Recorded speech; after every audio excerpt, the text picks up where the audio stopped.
สาวบ่แน่มือย้อนว่าบุญอายบ่ถึงขอให้ได้มีผู้คือเขาสำเนียงภาษาก็แปลกไปจากผู้ยามเบาดอเด็กดอเดียต่างเขาได้ฟังเฝ้าหันดังเฝ้าแต่ดีใจเมื่อเจ้ามาอาสาเพียงข้างบอกสิมาซอยล้างลบความเหงาที่มีทิ้งไปหวัง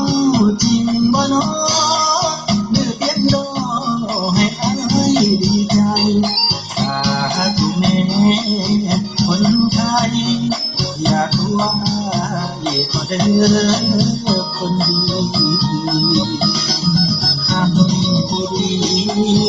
หรือว่าแค่มาดอดีตัวให้หักเด้วบ่เห็นที่หายไปหายมิดที